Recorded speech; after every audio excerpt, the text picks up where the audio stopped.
Hi అండి, ప్రతిరోజు విశేషం ఛానల్కి స్వాగతం అండి. ఈరోజు రెసిపీలోకి వెళ్ళే ముందు దీనికి కూడా ఒక చిన్న స్టోరీ ఉందండి. అదేంటంటే, నేను 4th క్లాస్ చదువుకునేటప్పుడు స్కూల్కి మా అక్క వరుస అవుతుందండి. ఆ అక్క ఇవి తీసుకొచ్చినప్పుడు నాకు ఇచ్చిందండి. అక్క తినమని ఇచ్చింది. నాకు కూడా చాలా బాగా నచ్చినాయి. నాకు అసలు ఎంత నచ్చినాయి అంటే, ఎప్పుడు నేను ఆ టేస్ట్ చూడలేదు. అమ్మ వాళ్ళు ఎప్పుడు చేయలేదు. అమ్మమ్మ వాళ్ళు వేరే రకాలు చేశారు, కానీ ఇవైతే అసలు చేయలేదు వాళ్ళు. నాకెప్పుడు ఆ టేస్ట్ నాకు తినలేదు. కాబట్టి ఆ టేస్ట్ నాకేదో కొత్తగా అనిపించింది. బాగున్నాయండి, స్వీట్గా చాలా బాగున్నాయి. అసలు నాకు అంత నచ్చేసి ఇంటికి వెళ్ళి అక్కని అడిగాను, అక్క ఏంటక్క ఇవి ఏమంటారు వీటిని అని అంటే, సజ్జబూరెలు అంటారు అని చెప్పిందండి. అమ్మ దగ్గరికి వెళ్ళి అడిగి చేసి పెట్టమన్నాను. కానీ అమ్మ చేసింది, కానీ ఎందుకో అవి రాలేదండి. ఆ అక్క తెస్తే ఇంత బాగా పొంగిని బాగున్నాయి. అసలు అమ్మ చేస్తే ఎందుకో కుదరలేదు అవి. ఇక ఆ తర్వాత నేను చాలా సంవత్సరాలు మర్చిపోయాను. తర్వాత నేను 8th 9th చదువుకునేటప్పుడు ఫిరంగిపురంలో ఉన్నప్పుడు మేము ఉండే ఇంటి పక్కన వైశాస్ ఉండేవాళ్ళండి. వాళ్ళు ఇలాంటివన్నీ చేసి అమ్మేవాళ్ళు. అది కాక పెళ్ళిళ్ళకి వాటికి వంటలు చేయడానికి కూడా అమ్మమ్మ, మస్తానమ్మమ్మ పేరు, వెళ్తూ ఉండేదండి. వాళ్ళు బూరెలు, మనకి బజ్జీలు, పునుగులు, చక్రాలు, చల్ల చక్రాలు ఇలాంటివన్నీ చేసి వాళ్ళు టిఫిన్లో పెట్టి వాళ్ళ కొడుకు, అల్లుడు వీళ్ళందరూ కూడా అమ్మేసి వచ్చేవాళ్ళు అనమాట. బస్ స్టాండ్ దగ్గర ఇక్కడ అమ్మేవాళ్ళు. చాలా బాగా చేస్తుందండి ఆ అమ్మమ్మ మాత్రం. ఆ అమ్మమ్మ దగ్గర ఎన్ని రకాలు మేము టేస్ట్ చేసాము అంటే, నిజంగా మేము ఎప్పుడు తిననవి కూడా ఆ అమ్మమ్మ వంటలకు వెళ్ళి వాళ్ళ పిల్లల కోసం తీసుకొచ్చినవి, మనవాళ్ళ కోసం తీసుకొచ్చినవి వాళ్ళు మాకు కూడా షేర్ చేసేవాళ్ళు.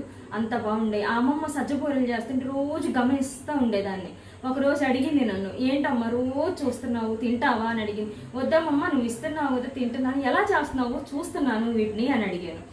అప్పుడు అమ్మమ్మ అంది, సరే నేర్చుకుంటావా అని అడిగింది. అమ్మకి నేర్పమ్మమ్మ, ఎప్పుడైనా చేసి పెడుతుంది, నాకేం వచ్చు అని అనేదాన్ని. అట్లా అవి మా అమ్మకి ఎలా చేయాలి, పాకం ఎలా తీసుకోవాలి అంతా అమ్మమ్మ చెప్పిందండి. అమ్మకి నేర్పింది. నేను మా అమ్మ దగ్గర అవి కూడా నేర్చుకున్నానండి.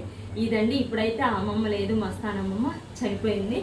ఓకేనండి. ఈరోజు అయితే నేను సజ్జబూరెలు చేయబోతున్నాను. ఏమేం కావాలో ఒకసారి చూద్దాం.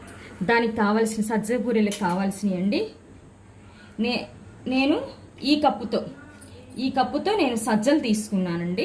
ఇదే కప్పుతో నేను సజ్జలు తీసుకొని శుభ్రంగా కడిగి నానబెట్టుకున్నానండి. ఈ కప్పు సజ్జలు తీసుకొని శుభ్రంగా కడిగి నానబెట్టుకున్నానండి. ఒక నైట్ అంతా నానబెట్టుకున్నాను. ఉదయము నేను వాటిని మళ్ళీ శుభ్రంగా 2 సార్లు కడిగేసి ఒక తడిగుడ్డ మీద నీళ్ళన్నీ పోయిందాకా మనం ఉంచుకొని ఒక తడిగుడ్డ మీద శుభ్రంగా ఆరబెట్టుకోవాలండి. 1 గంట 2 గంటలు. ఆ పిండిలో ఉన్న వాటర్ అంతా, ఆ సజ్జల్లో ఉన్న వాటర్ అంతా పోయే వరకు కూడా మనం వాటిని బాగా ఆరబెట్టుకోవాలండి. ఎండలో పెట్టకూడదు, నీడలోనే ఒక క్లాత్ మీద చక్కగా ఆరబెట్టుకోవాలి. అవి మనకు అంతా ఆరిపోయిన తర్వాత కొంచెం పొడిగా రావాలి. మరీ గట్టిగా ఎండిపోయేటట్లయితే ఉండకూడదు. కొంచెం పొడిగా తడి ఆరిపోయే వరకు ఉండాలండి. ఆ తర్వాత ఇదిగోండి, నేను మిక్సీ పట్టుకున్నాను పిండిని. ఇదిగోండి, ఇలా మిక్సీ పట్టుకోవాలి. మరీ ఫైన్గా కాదండి, ఇలా మిక్సీ పట్టుకొని జల్లించుకున్నానండి. దీన్ని నేను చూడండి ఇలా మిక్సీలో ఆడించుకున్నాను. ఇదిగోండి, మనకి సజ్జలు కూడా ఇట్లా ముద్దకొచ్చే తడి ఉండాలి సజ్జల్లో.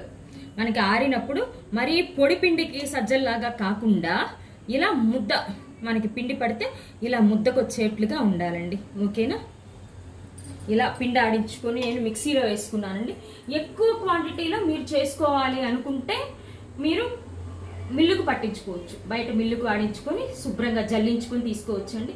మిక్సీలో ఆడించుకుంటేనేమో మనము సజ్జల్లో ఫైబర్ ఉంటుంది కాబట్టి, అంటే పీచు పదార్థం ఉంటుంది కాబట్టి, సజ్జలు కూడా ఆరోగ్యానికి చాలా మంచిది కాబట్టి మనం లాస్ట్ వరకు వచ్చిందాకా కూడా మనం మిక్సీలో మంచిగా పట్టుకుంటే దానిలో ఉన్నది ఎక్కడా కూడా ఫైబర్ వేస్ట్ అయిపోకుండా ఉంటుంది.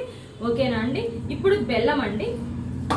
నేను ఈ కప్పు సజ్జలు తీసుకున్నాను కాబట్టి ఒక 1/2 కప్పు మాత్రమే బెల్లం తీసుకోవాలండి. ఫుల్ కప్పు బెల్లం తీసుకోకూడదు. కప్పు సజ్జలు తీసుకున్నాను, నేను 1/2 కప్పు బెల్లం తీసుకోవాలి. దీనికి ఫుల్ కప్పు బెల్లం అవసరం లేదండి, ఎక్కువ పట్టదు దీనికి. కాబట్టి 1/2 కప్పు బెల్లం. ఇదిగోండి యాలకులు.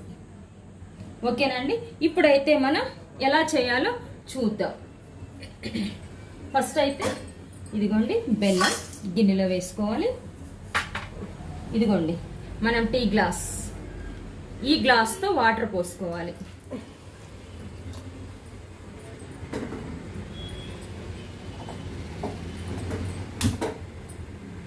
ఇప్పుడు మనం బెల్లం కరగబెట్టుకుందాము.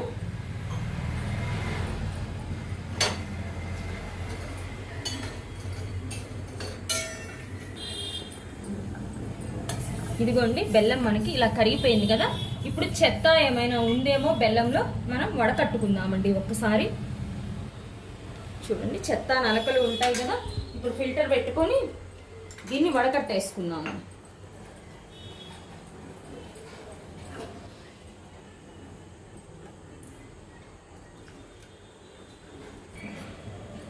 చూడండి వడకట్టేసుకొని బెల్లం మళ్ళీ స్టవ్ మీద పెట్టుకున్నామండి. ఇప్పుడు మనం దీనికైతే సజ్జబూరెలకి పాకం రావాల్సిన అవసరం ఏమీ లేదండి. ఓకేనా. ఇది ఇప్పుడు నేను చూపిస్తాను ఏ స్టేజ్లో తీయాలి అని చూపిస్తానండి. దీంట్లో కొంచెం నెయ్యి వేసుకుందాము. పాకం కాగేటప్పుడు నెయ్యి వేసుకుంటే మంచి ఫ్లేవర్ వస్తుందండి. ఓకేనా. ఇదిగోండి మనం పాకం కాగేటప్పుడు ఇదిగోండి ఇంత చిటికెడంతా, ఈ చిటికెడంతా ఉప్పు వేసుకుంటే టేస్ట్ బాగుంటాయండి.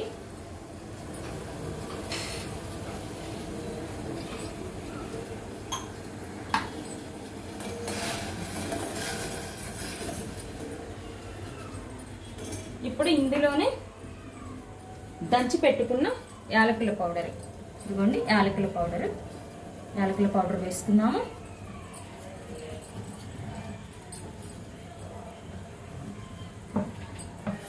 ఓకేనా. దీన్ని ఇంకొక 2 నిమిషాలు ఉంచుకుంటే మనకి సరిపోతుందండి. అప్పుడు పిండి వేసుకుందాము ఇందులో.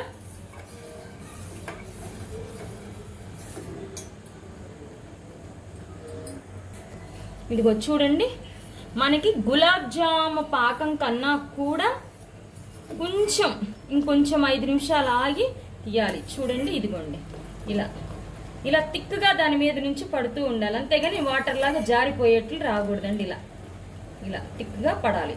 అలా వచ్చే వరకు కూడా మనం ఉంచుకుందాం. ఒక్క నిమిషం.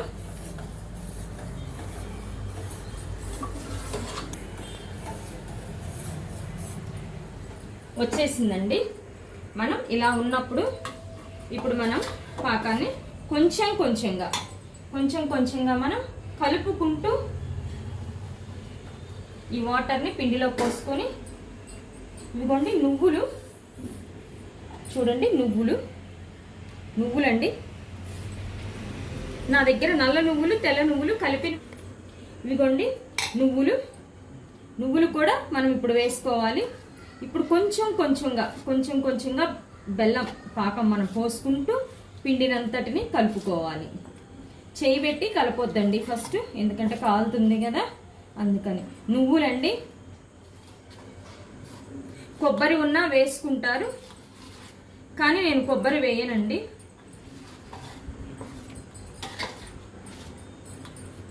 ఇలా చూడండి, ఇలా వేసుకుంటూ మనం కలుపుకోవాలి.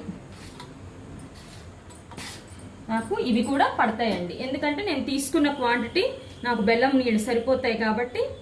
కొంచెం ఆరిపోయేసరికి కూడా మనకి బెల్లం వాటర్ పిండి బిగుసుకుంటుందండి. మనకి ఆరిపోయేసరికి కొంచెం పిండి గట్టిగా అవుతుంది కాబట్టి మనం తీసుకున్న బెల్లానికి పిండికి సరిపోతుంది.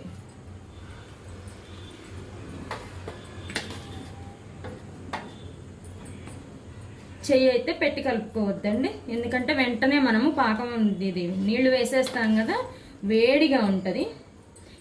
ఇది ఒక 10 నిమిషాలు ఆగేసరికి ఈ బెల్లాన్నంతా కూడా ఇది పీల్ చేసుకొని గట్టిగా అయిపోతుందండి పిండి. మనకి బూరికి ఎలా కావాలో అలా వస్తుంది. కాబట్టి కొంచెం సేపు ఉన్న తర్వాత మనం బూరెలు చేసుకుందాము, మీకు చూపిస్తాను, సరేనా. ఇదిగోండి పిండి కలిపేసుకున్నాను నేను. చూడండి నేను తీసుకున్న బెల్లానికి పిండికి సరిపోయిందండి. ఇది మనం ఒక పావు గంట పక్కన పెట్టుకుంటే బాగా పీల్ చేసుకుంటుందండి. బెల్లం వాటర్ని అంతా పిండి పీల్ చేసుకొని మనకి అప్పుడు ముద్దకు వస్తుంది, మనం బూరి చేసుకోవడానికి ముద్దకు వస్తుందండి. ఓకేనా. ఏదైనా కొంచెం మీకు జారుగా అనిపించింది, కొంచెం బెల్లం వాటర్ తీసుకోవటం అటు ఇటు అయింది, జారుగా అనిపించింది అనుకున్నప్పుడు వేరే ఏ పిండిలో వేయకండి, కొంచెం గోధుమ పిండి వేసి మాత్రం కలుపుకోండి మీ దగ్గర ఉంటే. వరిపిండి కానీ ఇంక ఇలా మైదా పిండి ఇట్లా ఏం కలుపుకోవద్దు. మీకు జార్ అయ్యింది అనిపిస్తే మాత్రమే మీరు కొంచెం గోధుమ పిండి వేసి కలుపుకోండి, బాగా వస్తాయి. నేను చెప్పిన బెల్లంకైతే మాత్రం జార్ అయ్యేదైతే ఏమీ ఉండదండి. ఏదైనా మీకు కొంచెం ముందుగా తీసుకున్నారు అనుకున్నప్పుడు మాత్రమే అలా చేసుకోండి. ఒక పావు గంట, ఒక అరగంట అట్లా ఏదైనా పక్కన పెట్టేసుకోండి పిండిని. అప్పుడు బాగా అబ్జర్వ్ చేసుకున్న తర్వాత మీకు ఏదైనా ఇంకొంచెం జారుగా అనిపిస్తే మాత్రమే కొంచెం గోధుమ పిండి వేసుకొని దాన్ని సెట్ చేసుకోండి. ఓకేనా? నాకైతే ఇదిగోండి ఇలా వచ్చింది. దీన్ని నేను ఇప్పుడు ఒక పావు గంట పక్కన పెట్టేసుకుంటాను. నాకు అప్పుడు ముద్దకు వస్తుంది పిండి. సరేనా అండి? ఓకేనా? కలిపి పక్కన పెట్టేసుకున్నాను. నేను ఇందాక పిండి కలుపుకోవడం కూడా చూపించాను కదండి మీకు. అలా ఒక పావు గంట కనుక మనం పక్కన పెట్టుకొని పిండి అప్పుడు చూసుకొని మనకి ఏదన్నా ఇంకొంచెం లూజ్గా ఉంది అనిపిస్తే మాత్రమే, అందుకేనండి నేను పిండి సెట్ అయిందా లేదా అని చూసుకోవడానికి ఒక పావు గంట మనల్ని పక్కన పెట్టుకుంటే, సెట్ కాకపోతే మనకి కొంచెం గోధుమ పిండి వేసుకోండి. ఇంకా వేరే ఏ పిండి వేసినా కూడా మనకి వృధా అయిపోతుంది. కాబట్టి గోధుమ పిండి వేసుకుంటే బాగుంటుంది, మనకి పాడైపోకుండా వస్తాయి. ఇలా ఇలా మనం తట్టుకుంటూ ఉంటే తొందరగా పొంగుతాయండి. చూడండి ఎలా పొంగుతున్నాయో. అందరూ కొబ్బరి వేసుకుంటారండి చాలామంది, కానీ సజ్జబూరెలు ఏంటంటే మనకి ఎక్కువ రోజులు ఆగవండి, నిల్వ ఉండవు మనకి. అందుకని చెప్పేసి మనం కొబ్బరి వేయకూడదండి. ఎప్పుడైనా పచ్చి కొబ్బరి ఇలా వేసుకున్నా కూడా వెంటనే పాడైపోతాయి సజ్జబూరెలు. అసలు సజ్జబూరెలు ఉండడమే మనకి 4 days అంతకన్నా కూడా నిల్వ ఉండవండి, అసలు వెంటనే బూజొచ్చేస్తే. అందుకని చెప్పి కొంచెం చేసుకోవాలి, మనం కొంచెం క్వాంటిటీలోనే చేసుకోవాలి. అయిపోతే మళ్ళీ చేసుకోవచ్చు. కాబట్టి నువ్వులు అయితే వేసుకోవచ్చు అండి, చక్కగా నువ్వులు వేసుకోవచ్చు, కానీ పచ్చి కొబ్బరి అయితే వేయరాదు.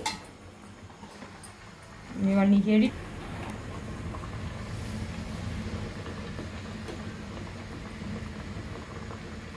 బూరి చేసుకునేటప్పుడు కూడానండి మనము పల్చగా ఒత్తుకోకూడదండి. ఎప్పుడూ కూడా బూరికి పల్చగా మనం అస్సలు ఒత్తకూడదండి. చూడండి, పల్చగా ఒత్తకూడదు, మనం కొంచెం మందంగానే ఉండాలండి. అప్పుడు మనకి బూరి పొంగు వస్తుంది.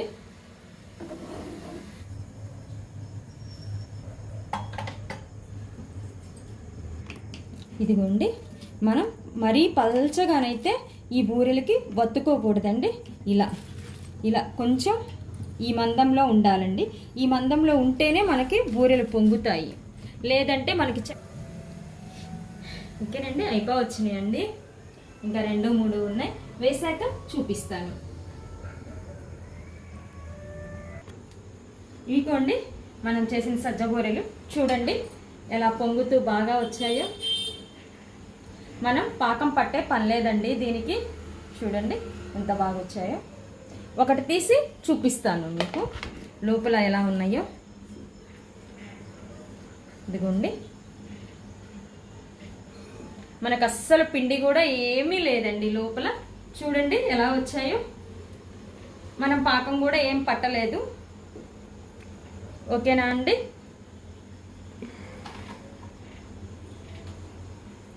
చూడండి సజ్జ బూరెలు.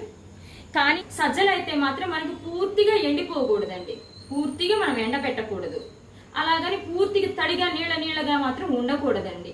మనకి తడి పొడిగా ఉన్నప్పుడు మనం మరపట్టించుకోవాలి. ఎక్కువ ఉంటే మరపట్టించుకోవాలి, లేదంటే ఇంట్లో మిక్సీలోనే చక్కగా మనము జల్లెడ పట్టుకొని పిండి వాడించుకోవాలి. ఎంతో మనకి హెల్త్కి మంచిదండి సజ్జలు. వచ్చేసి ఫైబర్ ఉంటుంది బాగా. సజ్జల్లో ఫైబర్ ఉంటుందండి, మనకి తెలుసు. మన పెద్దలు కూడా నాగుల చవితికి ఇట్లా ఎందుకు తినమంటారు అంటే ఎంతో ఫైబర్ ఉంటుందండి వీటిలో. మిల్లెట్స్ కదా మనకి, సజ్జలు, రాగులు, జొన్నలు ఇవన్నీ కూడా ఎంతో మంచివి కదా మనకి. అప్పుడప్పుడు ఇలా చేసుకోండి. నాకైతే 1 కప్పుకి ఈ క్వాంటిటీలో వచ్చినాయండి. 1 కప్పు సజ్జలకి నాకు ఈ క్వాంటిటీలో వచ్చినాయి అండి. చూసారు కదా ఎంత బాగా వచ్చినాయి. మనం కేజీ సజ్జలు తీసుకుంటేనండి 1/2 kg బెల్లం వేసుకోండి. ఓకేనా? కేజీ సజ్జలు తీసుకుంటే 1/2 kg బెల్లం వేసుకోండి. 1/2 kg సజ్జలు తీసుకుంటే 1/4 kg బెల్లం వేసుకోండి. నా కప్పు కొలతలతో చెప్పాను కాబట్టి ఇప్పుడు నేను మీకు కప్పు కాకుండా కొలతల్లో చెప్పానండి. ఓకేనా? ఓకేనా అండి? మీరు కూడా చేసుకొని ఎలా వచ్చిందో కామెంట్స్లో చెప్పండి. ఓకేనా అండి? నచ్చితే లైక్, షేర్, సబ్స్క్రైబ్. బాయ్ అండి.